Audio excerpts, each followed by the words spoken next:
Good morning, everyone, and welcome to our webinar today. We have with us Steve Waltz. He has been with Innovia Consulting since 2015, and he has been with NAV since 2015 as well. He is our Customer Engagement Specialist, and he is going to be talking to us today about drive better sales results through a better sales process. And we just have a couple of housekeeping tips before we get started. First, if you have any questions, you can go ahead and type them into the question box, and we will get them called out and answered for you. And secondly, we do record this in all of our webinars. If you want to view the recording or have someone else in your organization see it, you can find it later this afternoon at www.innovia.com. And now, without further ado, we'll turn it over to you, Steve. Thanks, Angie. Good morning, everybody.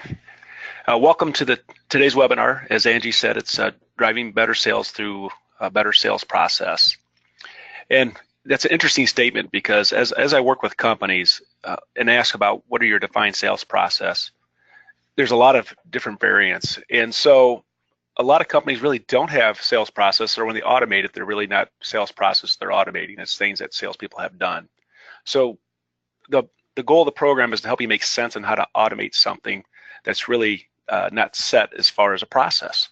So I call that controlled chaos, because you're taking something like CRM, customer relationship management.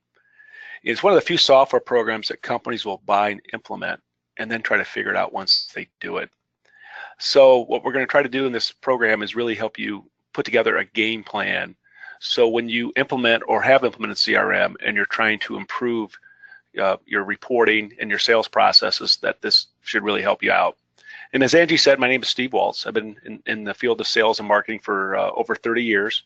My background is automotive, healthcare, pharmaceutical, and the Microsoft Dynamics ERP world. So I'm excited to be presenting this today. And what we're going to talk about are really a few things here. One is that many organizations have salespeople, but really have a lack of a sales training program, or they really haven't defined the goals of their needs as a team. So we're going to talk about that a little bit. And the initials here, COAT, are really the 4 sales processes that you need to understand for you to have a successful sales process implemented in your CRM. So we're also going to talk a little bit about, what are your goals and metrics that need to be automated? Because at the end of the day, it's about winning sales. And we really need to focus on that as our goals. And what are you going to measure? And really the only reason you should measure something is to improve it.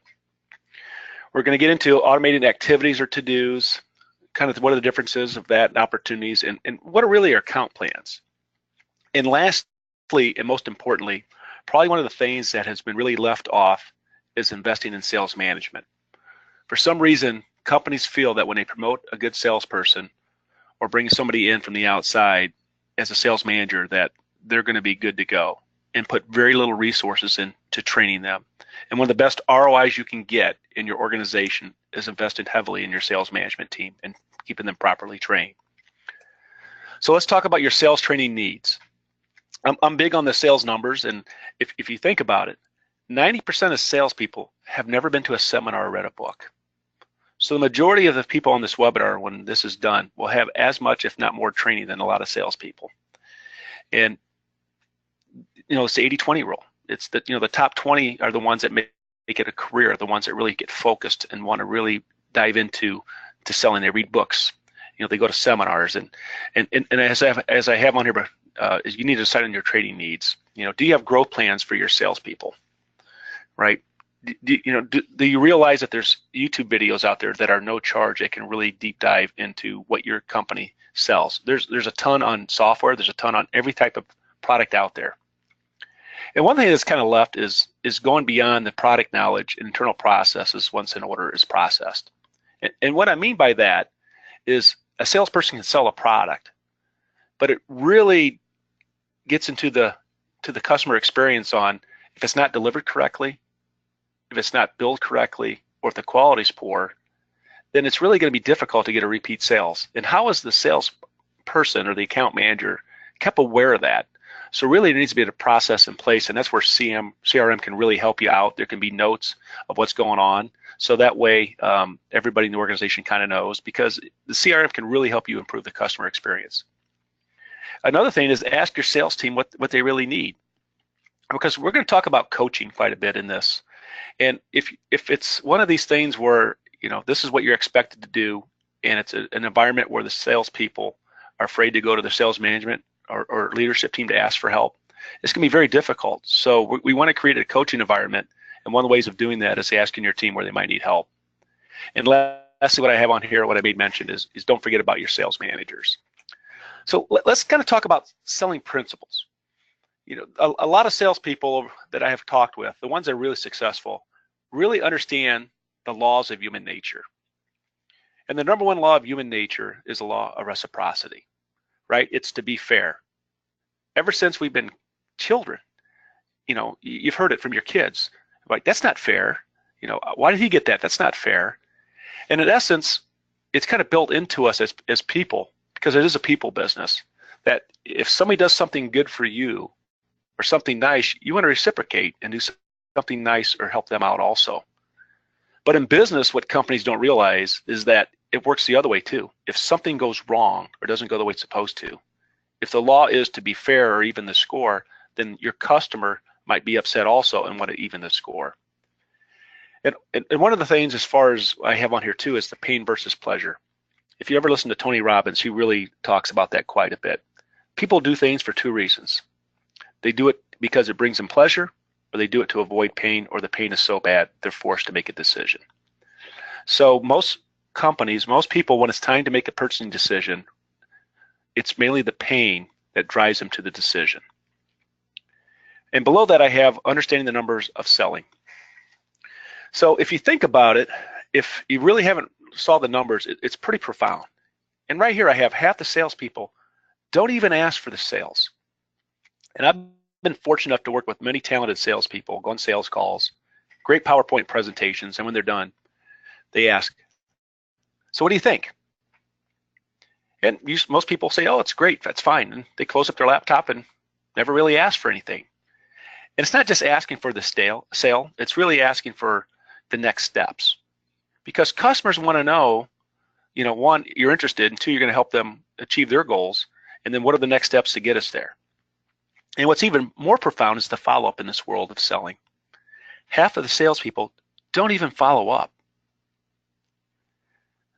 Research and studies have shown most sales calls, most of the sales, 80% of the sales are done between the 5th and the 12th call, and under 10% of salespeople make over 5 calls. So just if you follow the numbers, you're going to be able to be successful in the world of selling. So if you actually have a training program in place and teach your salespeople how to put plans together and help customers achieve their goals, it can be a powerful, powerful tool. And we also kind of get into the selling versus telling, or the telling versus selling. Like I said earlier, I've been to these PowerPoint presentations or these discussions with people, and they come in and they don't ask for the business. They're telling the customers. Where selling is engaging, right? It's, tell me what you're trying to achieve. It's getting the information from the customer. I was told at a young age that if you ask the customer, they will tell you how they want to proceed and be sold. And lastly, trust is number one. If they don't trust you, they're not going to buy from you. So as a salesperson, as a sales team, and as a company, you spend a lot of dollars, a lot of value building your brand and establishing trust. And without it, many things in this world of selling are not going to be successful. So where do we start when we're trying to think about, okay, we want to really automate things, we want to understand our customer. So what we want to do is have a strategic understanding. And it's not just understanding who your customer is, it's understanding what their business is. Who are their competitors? We want to understand the decision makers and their points of interest and their positions within the company, right? Because if we really don't have an understanding, we're going to kind of repeat the same thing over and over again and expect different results. So what is a strategic understanding? Well, there's 3 things that are really involved. It's understanding, like I said, your customer, right? What are their goals? What are they trying to achieve? What are their headwinds? The next, you need to understand about you and your company.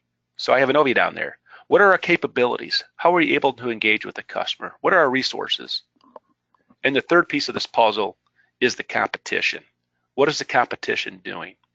Okay, because when you really have an understanding of those three things, it's going to allow you to really help build a plan. Because in sales, you're trying to move somebody from here to change their basically behavior to a desired state of committing to buying your product or service. You're trying to change behavior. So it's very vital that we understand these three things, especially when you're building account plans. So what should we know about our customers? I remember early in my sales career, I would talk with people in accounts, and they would lead you to believe that they were actually the key people, and they were influencers, but they weren't really decision makers. So we need to understand who are influencers, who are decision makers, and especially who are the financial decision makers. Who's going to sign, the agreement, right? And the more we know about them, it's good for both parties because we're trying to, to work with our customers on achieving their goals. So what are their goals and interests and needs? These are things that only 10 to 20% of salespeople establish. They're so focused on going in and saying, let me tell you how great this product is. It's like, sell me this pen. 80% of the salespeople will tell them about the pen, or the top 20 will ask them, what are you looking for in a pen? What would you like it to do? And help them find their needs. So we also need to understand what is our current relationship. Maybe something went sideways a while back, or maybe they're a new customer, or we're trying to strengthen our relationship and build the trust. But most importantly, how can I bring value to the customer?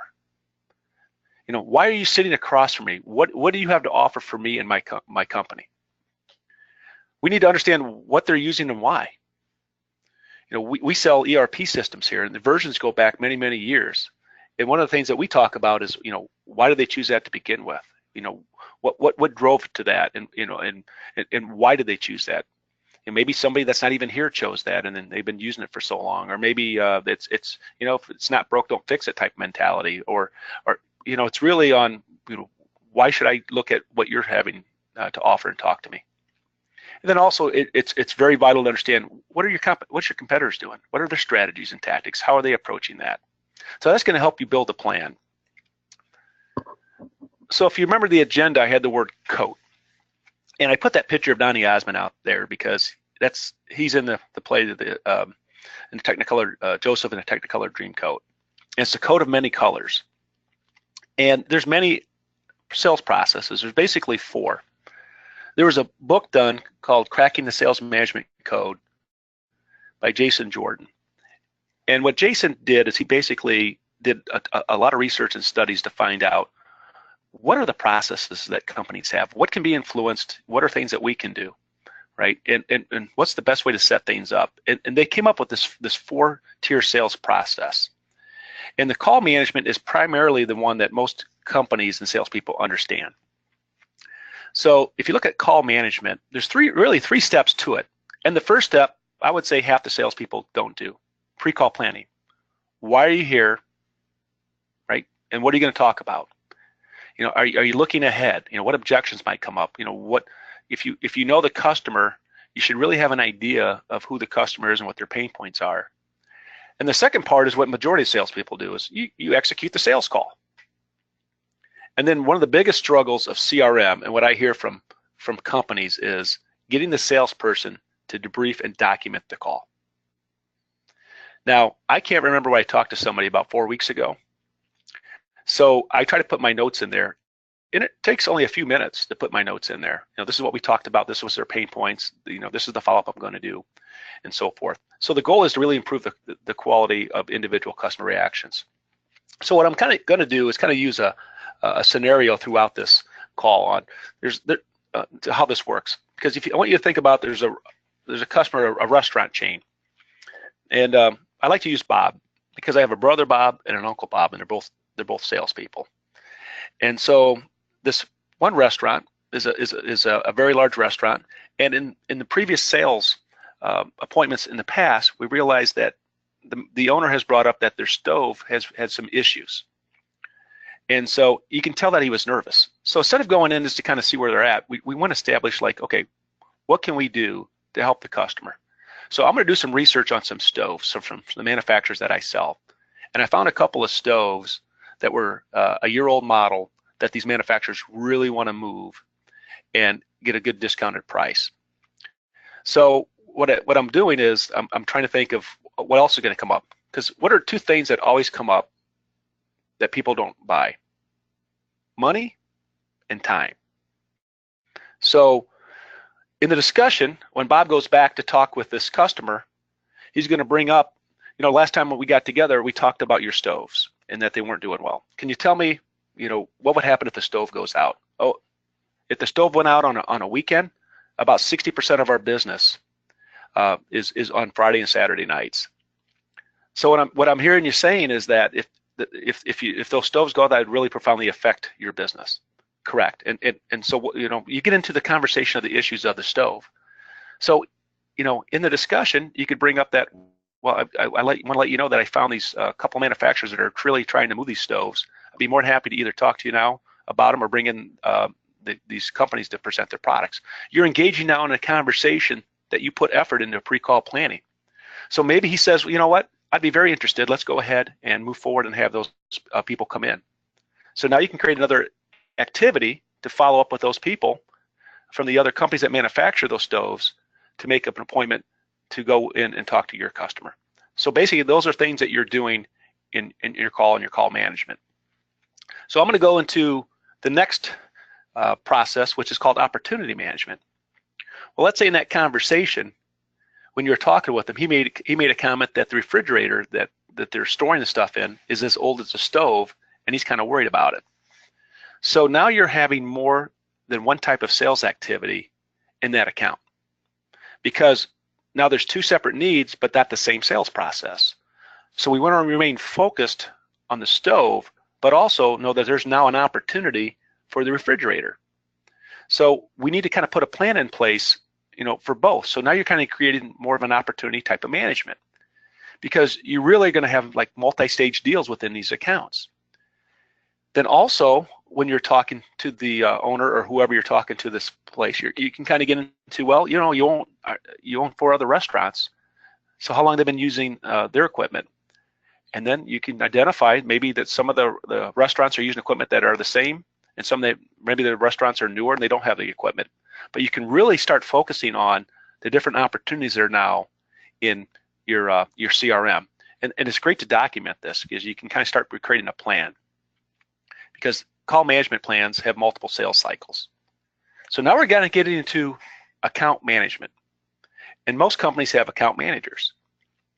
So you really want to maximize the long-term value of the customer, okay? Because now this restaurant chain we're talking about, you have the one large restaurant that is very focused now on the stoves, but you see an opportunity for the refrigerators. But now you also see, really, as an account manager for this person, he owns several other restaurants.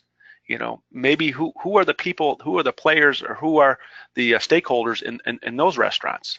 So you start really thinking outside, that restaurant, to how you can develop a plan as an account manager, because you're going to really have to manage your time, right? Because it's one thing I've learned in sales is that you might have an account that's a $500,000 a year account, and you might have an account that's a $10,000 a year account. Well, the $10,000 a year account may want the same attention as a $500,000 account, but you only have so much time, okay? And that's really kind of lead into the next slide that I have, which is territory management, okay? Because now the last process, or the process, is how do you assign territories to your reps or within your company? Because everybody wants to be at 100% efficiency, and it's very difficult. So how can you basically be as effective with your sales team as you would like to do? And one way is you can do it through geography, but you might also have accounts that are national accounts that maybe have offices throughout the United States. So those need to be discussed. You might have multi-tier ones where you might have several people involved in the team with the account manager or the salesperson. So you really need to sit back and take a look and determine how much time and effort should go into each account and in each territory. And what I have below here are like how you can tier those out. Tier 1, 2, 3, or you can rate them A, B, C. Like the restaurant chain for the rep might be an A account because there's 5 restaurants. So the time allocation and the resources might be allocated more towards those type. You don't want to forget about the B and the C's, but at the end of the day, you only have so many hours and so many resources. So let's determine what sales process work best, because as I went over the code, all 4 of them, every account doesn't necessarily have to have all 4 processes. And so how do you determine what you need and what to measure? So the best place to really start is looking at your customer base, right? What are you gonna put time, effort to gather new accounts, or if you currently have a new account versus new customers? Large versus small. And we talked about prioritizing these type of accounts. Are they gonna be a high priority or low target account? And one of the things I remember in the previous years I was healthcare is I had accounts that had many decision makers. It might take 5 different areas, in the clinical arena to get a decision made versus going into like a food service item where you have a buyer. So the accounts that might have more stakeholders and decision makers are going to require more time and effort than ones that have maybe 1 or 2 people. Is it a high-tech product or low-tech?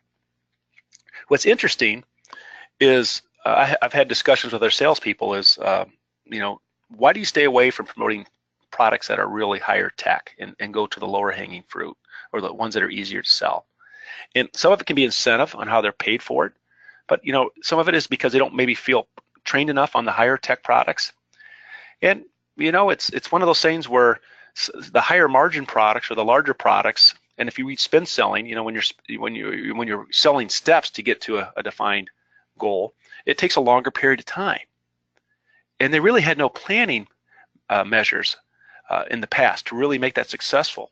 So a question that I get asked on CRM is, okay, is that going to make my average performers or underperformers perform better versus my high performers?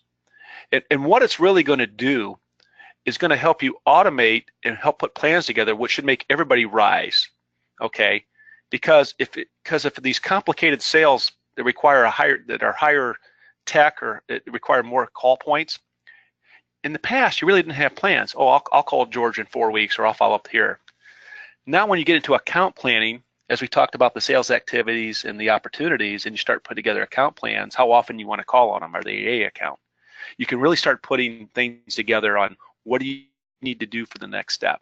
Maybe I need to bring a product expert in, somebody from the outside, or maybe they need to attend this seminar or conference. It's really going to allow you, once you start automating this stuff, to build a plan.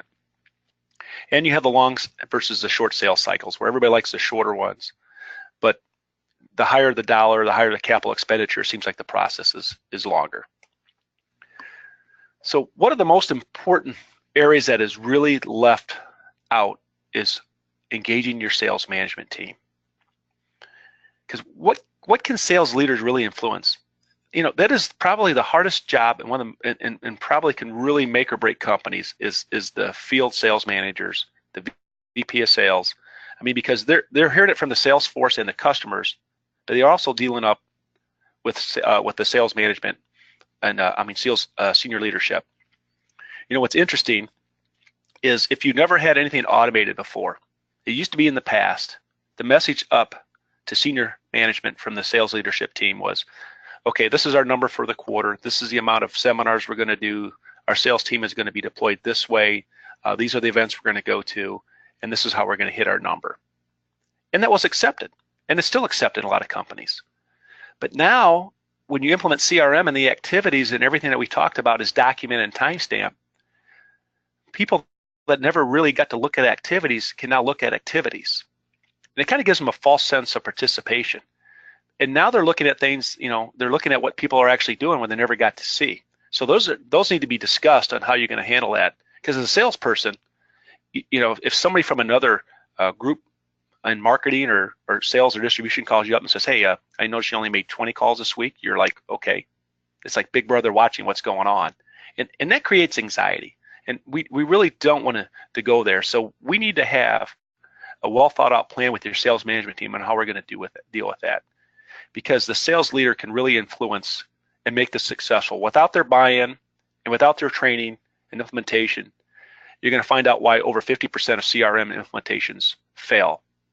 And they fail because of adoption, and they fail because they're just not they're not coached correctly.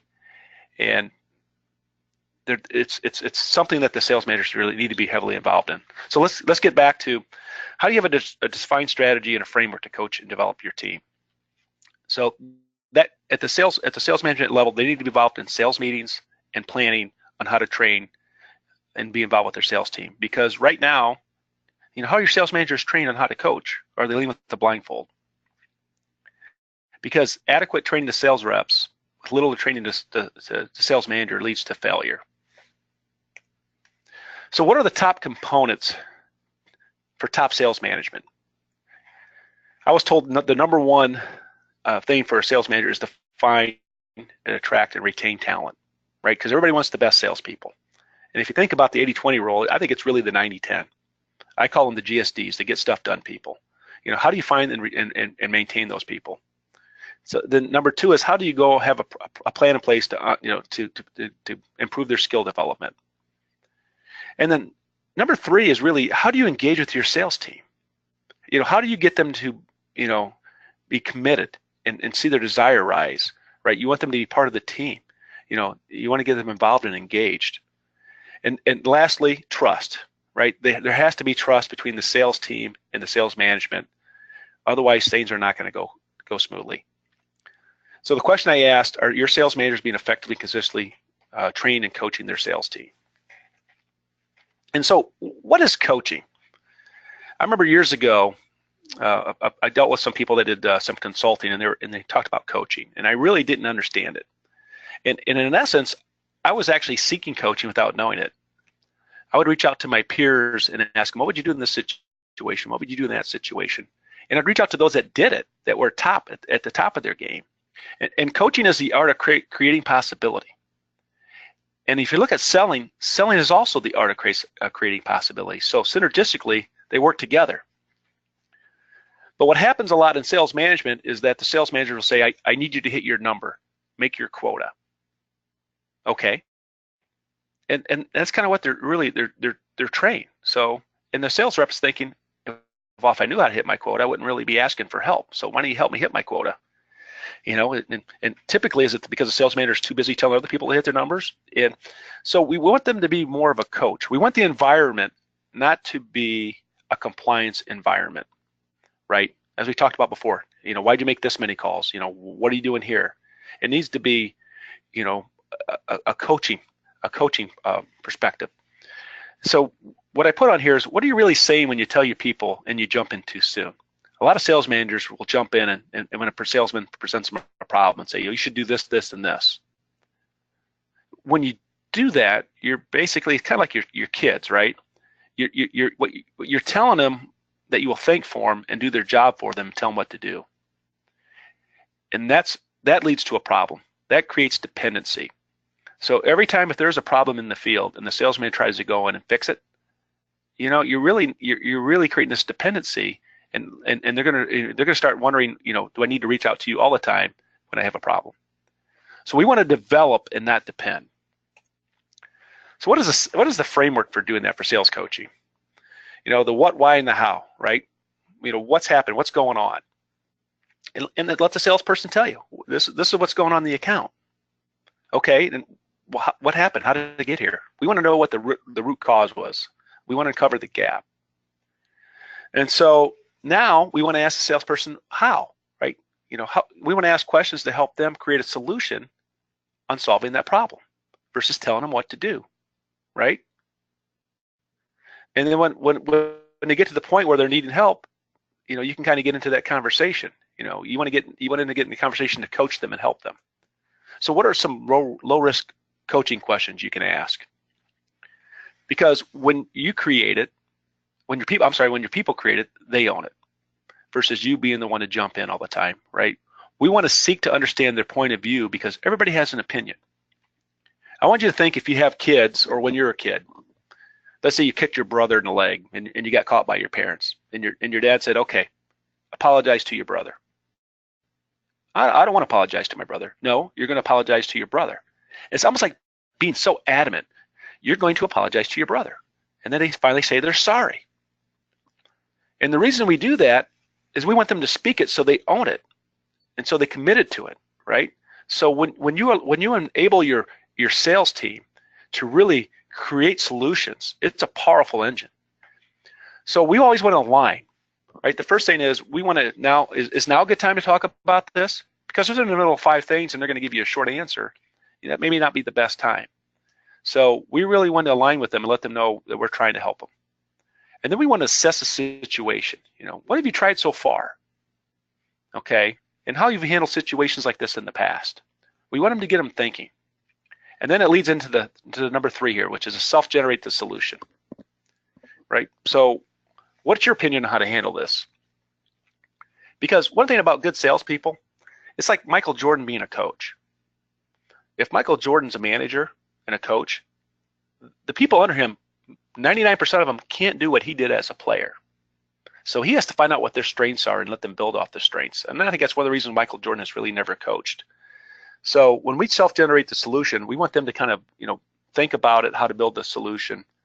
And then if you think they're going off the wrong path or still needing help, we can fill the gaps. So we can kind of share our experiences and what we think might help and give them, in our input and opinions. So what we want to do here is what we're talking about is transforming from a sales manager to a sales coach. And what are your blind spots? A lot of it is that if we've only done it one way, and that's us. So a typical blind spot, and what I learned at an early age and talking with coaching other salespeople is they just have a different personality, different way of doing it. So I had to really focus on how to get them to self-generate their solutions. We need to go from are you telling your reps what to do? Because there's the thing in sales, and it's really in business. People want to know what to do. They don't want to be told what to do. And so we want to ask ourselves, what can we change? And the only thing we really have control over is ourselves, right? We can change ourselves. And we don't want to compete against what we did yesterday versus what we're going to be doing tomorrow. So as a leader, we want to be forward thinking, and we know it's changing, right? Because how you sold 20, 15, 10 years ago is probably different than how you're selling it today. And most importantly, sales managers don't realize the power they have as a leader. I mean, the salespeople really look up to the sales manager for guidance and as a coach, and they want to know where they're at. So I have a picture here of Mike Ditka, the coach, and we want to take a look at how we want to move toward being a coach. Because every sales manager needs to know you control the culture of your team. I know it comes from the top down, but in essence, we really control the culture of our team. So as we talked about before, instead of telling them what to do, this is what I would do in this situation. We need to really get more into the ask questions. It's almost like selling, right? When we're in our accounts and talking to a customer, we don't want to get into, let me tell you about this pen. We want to ask them, what are you looking for in the pen? And that also allows them to own the process. You want to be very consistent on your one-on-ones with people, okay? And you need to have one-on-one meetings and coaching sessions with your sales team. And it's not even a bad idea to have them at your sales meetings, and have other people talk about what they're doing in their accounts. And that allows us to really kind of tap into our salespeople's strengths and individuality versus our own, because everybody has talents, right? It's a people business. At the end of the day, it's people working with people. It can get lost sometimes in our own companies with our own sales teams, okay? Because when the salespeople know that you care, and leadership knows that you care, and the customers can see that, and we try to fill those gaps, it's just very powerful. So we want to uncover what motivates each of our reports or our salespeople and align it with their personal goals, with the company goals. That's extremely powerful.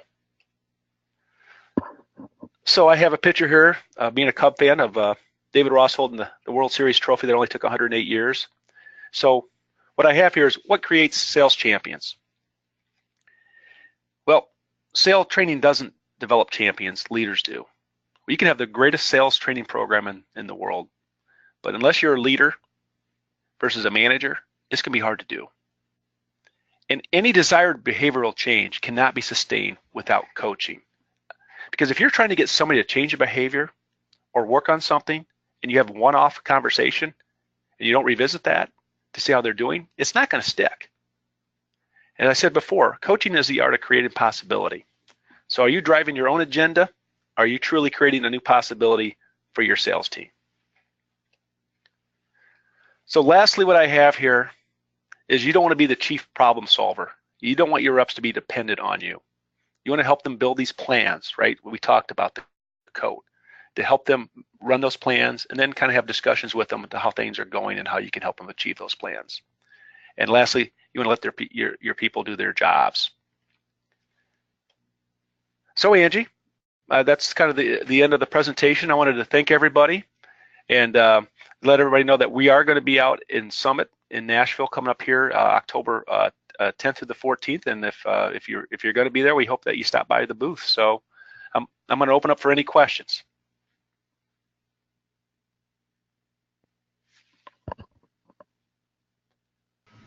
We do have one question, Steve. Okay. Is the CRM in NAV a good product compared to products like Salesforce.com? And that's a very good question. Salesforce is a very good product. Dynamic CRM is a very good product, and the CRM that's currently in the NAV product is a great product. And really, we're kind of managing contacts when we're using CRM. And what's in the relationship management of especially the newer versions of NAV in 2017 is pretty robust. It's going to allow you to manage your contacts well, put your to-dos in, and help you kind of create activities. It'll allow you, especially if you work with Power BI, to really get some visuals on it.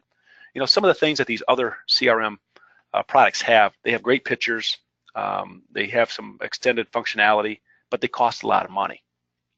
So what we do is when we talk with our customers is really kind of get an idea, especially if they're new to adopt CRM, to maybe look at, since it's already one that's built into NAV, so the data is right there, is to use that. Because it takes a while. It's like your smartphone. You start using it, you're not using a lot of the capability, but as you use it, you get more comfortable and you kind of expand and use the capability. So in essence, it might be a good way to see before you invest a lot of extra dollars to see how that works for you. So, but that was a very good question. Any other questions? Nope, it doesn't look like it. So thank you, Steve, and thank you everyone who has attended the webinar. We invite you to our next webinar that will take place in October 19th, where we have our John Grant, who's going to be talking about NAV, Did You Know? And again, just to let everyone know that this is recorded and it will be available on our website later this afternoon, www.innovia.com. So we look forward to seeing you at the next webinar. Thank you, everyone, and have a wonderful day.